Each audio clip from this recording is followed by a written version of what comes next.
Hey, it's Laura with Untitled Typewriters. I've got a Galaxie for you today. This is a 1959, the very first year they made the Galaxie. So you can tell it is a very early design. The logo is quite different. The front plate area is quite different from the other Galaxies. And this one has the Smith Corona on the top, which all the other ones do not. It's just a solid. This is in Star Mist Blue. This is the original color. So this is, for those of you who are originalists, here you go. So let's take a look at this Galaxie and then see how well it types. I'm gonna kind of pop through this pretty quickly. Paper holder right here. Margins, press, and drag. Remember, for those of you new to typewriters, you have to set your own margins, and then the paper guide just helps you load it, especially if you have a smaller paper, in the same place every time. Okay, on the right side is a paper release. That just releases the tension on the paper in case you need to adjust it. On the left side is your line selector, because when you hit the return handle, it's going to advance 1, 2, or 3 lines, because it's not like a computer where it just automatically goes to the next line so that it fits within the margins. You have to do everything manually on the typewriter. Okay, also on the left side is a little lever right at the bottom. You just press that. And what that does is it releases the roller. Why is that important? Well, because that roller, when you turn that handle, or when you hit the return handle, it's going to advance 1, 2, or 3 lines. If you turn the handle, it'll advance a half of a line. But sometimes you need to fit something within a box. You need to do a subscript or superscript. You need to line something up if you're using lined paper.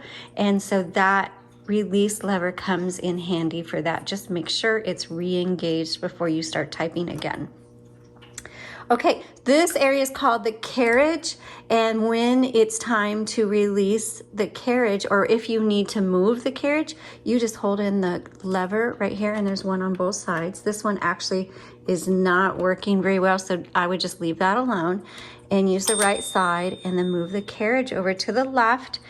And then when I move that to the left, I'm going to open up this top, because you can't open the top with the handle directly over it. It will scratch it. Okay, so this top is open. There inside we put in a universal ribbon because the original spools were not with the typewriter, which is very common. So the universal spools, this one has a black-red combo, black on top, red on bottom. When you change it out, make sure it's threaded properly. I have an up-close image of this area on the product listing on our website. The link is in the description below. Please bookmark that or save it, because when it's time to change your ribbon, you will be so glad to have that as a reference. Also, you don't need to change the ribbon for quite a while, because even though there's not a lot of ribbon on these spools, there's a lot of ink in that ribbon. And that being said, when you get to the end of the spool, you got to reverse the direction. So you go back and forth using up all that ink. And the way to reverse the direction is right here. Can you see it with my finger behind it? Just the slightest move, and you'll hear it click, and that reverses the direction of the spool. So it's down or up depending on which direction your ribbon is going. Okay, so this is a little stiff. Oh, oops, hold on. Here we go. So this, this is an early version, like I said. The later versions, the top actually kind of lifts up slightly, and it's probably why this is the first year. This one doesn't, it just slides down. So when you put it back in, you might need to push, here, let me show you. This is called an escapement. So you might need to just push that escapement down just a hair while you slide that back nice and easy. Okay, down here, LMH, that's your touch selector. That just determines how hard these type bars are going to strike your paper. Over here is your color selector. It's black and red. That white in the middle, it means stencil. You'll never use it. But if you have it on there, it's not going to type properly because it's not for that. Tab button. This does have a tab, and so you can set and clear right here. All right, let's go ahead and put in a paper and do some typing. Okay, so let's just load our paper. Here's your paper guide. You can just kind of keep it on the outside. This is a 10-inch carriage, so you really don't have a lot of extra room when you use regular paper. Also, this tends to grip more on the left side. So just FYI. So you just need to set it right here and then turn the handle. And pull that through.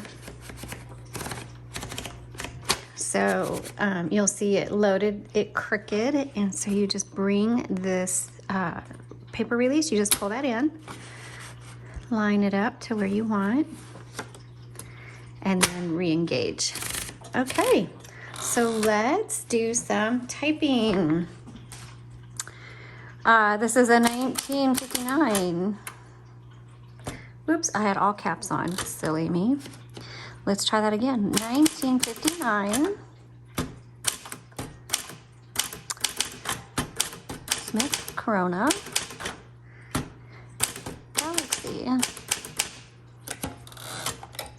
Very nice. So we're going to go through, we're going to test all the keys. And make sure everything is looking good. Galaxie is great for beginners. I don't know that I would recommend this for your littlest of kids because it takes a bit of effort to press the keys down, and you have to press them down pretty far. So I would say if they're under like 10 or 12, this will, not that they couldn't use it, but it would be a little more difficult. But certainly preteen and teen and older, definitely a great typewriter for them. I also think it would be a good homeschooling typewriter. I know I said probably not best for kids like 10 or 12, but even if they could still do it, they would have to just type very slowly and one finger. But even older kids who are homeschooled or they're doing their online school, then this is really great for papers, and it's a lot of fun. Okay, I can't talk and type, so let's type. I still can't type.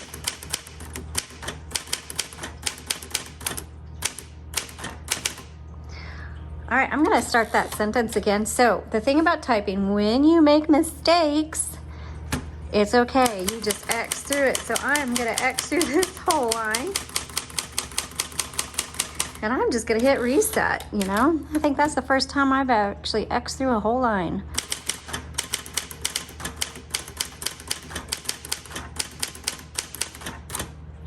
And two at once doesn't work.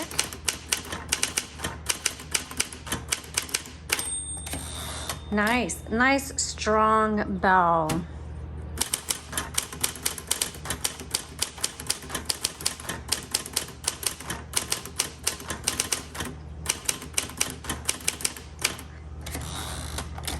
Very good. I'm really liking this typewriter.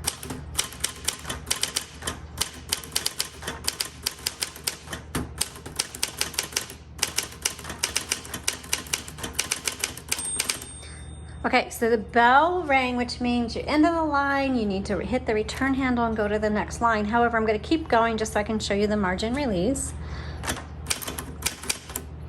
Oops, backspace. Okay, so now it's like, okay, I'm not going to let you go any further. But let's say, hey, I want to finish that word. Then just hit MR, margin release, finish your word, and then you can go to the next line.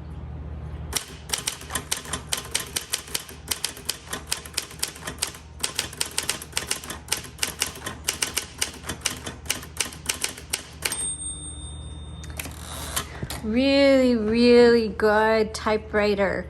It likes the heavy hand because you do have to press down so far, but it has a really firm keystroke. I like that. Excellent. This is going to be an excellent just manual everyday machine for you. Again, if you've got smaller hands or you've got really weak fingers, probably not the typewriter for you, just because you have to press so hard and far down on it. But operationally, this is super smooth. It's beautifully, has a nice smooth keystroke. It's solid, and the original color, it looks fantastic. There's like hardly a scratch on this thing. So wonderful. I give this another A+. Thanks so much for watching. To learn more about this typewriter, click the product listing link below in the description, and you all have a great day.